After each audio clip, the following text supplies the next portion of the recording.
Kash Patel showed up on Fox Business, so I did this piece on him. It's funny that he's starting to show up on TV now as people realize who he's going to be. It is largely believed that he will be picked to head the FBI and take Christopher Wray's place when he resigns or is fired when Trump is inaugurated on January 20th. That's why I'm doing this. He's talking about reforming the FBI. Welcome to Doug in Exile. This is where the Happy Patriots are, right here together. Check out the store. We have mugs and t-shirts just in time for Christmas. From Politico, reporting that Justice Department officials are ready to quit and run for the exits, that they're, quote, terrified, losing their minds, panicked that Trump won. The FBI and the Department of Justice are terrified. They're running because they're guilty. If you had nothing to hide, big deal. But the fact that they went after Trump, yeah, you should be afraid for weaponizing the government. You don't get to keep your job. This after the Biden White House is accused of getting the Justice Department to go after Trump. Let's give a warm welcome to the show. Kash, it's your debut here. We were so excited to talk to you.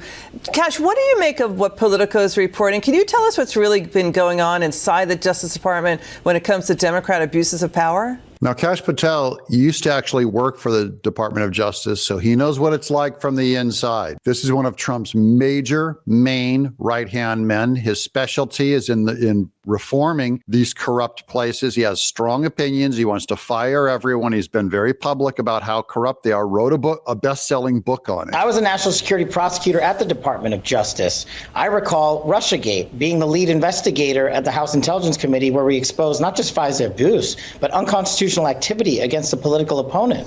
Where was the outcry then? So he's the one who came from the inside and exposed FISA, that's Freedom of Information and all that they were, where they used to justify spying on Trump. And he came out in defense of Trump from inside the Department of Justice, which is why he doesn't work there anymore. Where's the outcry from the career officials since when Christopher Wray and the FBI illegally surveilled 275,000 Americans in 1 year alone? So he's defending the American people. Those of us who've been surveilled, 275,000, that's a lot. They would do blanket spying on people. And that's part of what he is going to rat out when they put him in charge. He's going to go back through all their records and start busting heads. The reforms have not been implemented by these career officials. And let's reflect back on the Trump administration and his time in DOJ. He didn't seek retribution or revenge against anybody. He wanted to follow the Constitution and the law singularly and have it applied equally to all. And for those people that say that Trump's going to be a dictator, he did nothing but want to make the Constitution stand for something. He actually wanted people, you'll see coming up with Kash Patel, Trump wanted the FBI to be held equally the same way that the people are being held by the Constitution. And these career officials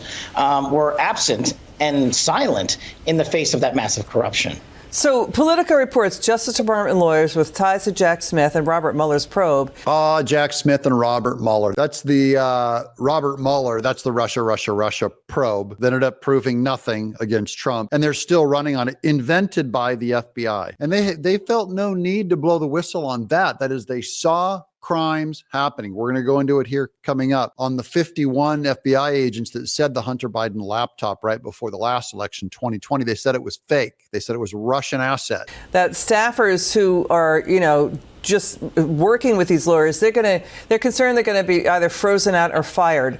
Won't it depend on his attorney general pick, if it's Senator Mike Lee, former DNI John Ratcliffe, or Ken Paxton? This is back before they knew who his Trump's AG pick was, who, come to find out, is Matt Gaetz. Look, those conversations will have between the president and the AG, but I just want to point out a legal principle that the Department of Justice has issued for 50 plus years, that it is in violation of the executive branch and the judicial and executive judiciaries to commingle investigation of a sitting president. That wasn't a decision by Donald J. Trump. That was a decision by the Department of Justice. So we've already seen 4 years of Trump in office. He did not weaponize the Department of Justice. 4 years under Biden, they did weaponize it. So those people who are threatening, saying Trump is going to uniquely weaponize and do retaliation. No. This is him bringing justice. He has to do this. This might be the first time the FBI has operated with a fair being blind and not caring about political parties. This might be the first time they've ever acted legally in the last 8 years. That's not a decision by an attorney general. That's one in which the Department of Justice has adjudicated that it would violate the separation of powers clause for a sitting DOJ to investigate a sitting president. They are simply following established law. Kash, How bad was this Biden White House in terms of lawfare abuses and government corruption? Well, look, it's pretty.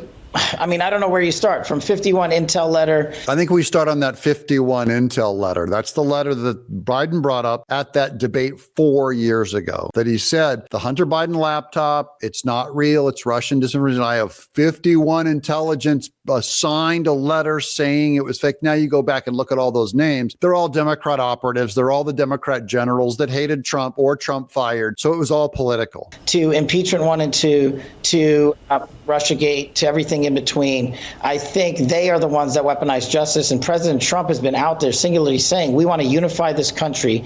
And he has said his revenge is that it's not anything related to revenge. It's the success of this nation. So that's Trump's greatest revenge against the FBI, is for us to succeed once again as a constitutional republic. And that's what the FBI and the Department of Justice are so afraid of, is we the people. And that is what we should all be championing. He championed it on the campaign trail. He received a resounding mandate. And I think folks at the Department of Justice should want a commander in chief who won't weaponize justice and politicize it. Again, let us know in the comments below if you want Trump to reform all this and not weaponize the government, to finally make it constitutional, which means it has to bring justice to the FBI criminals in the Department of Justice. I'm Doug in exile.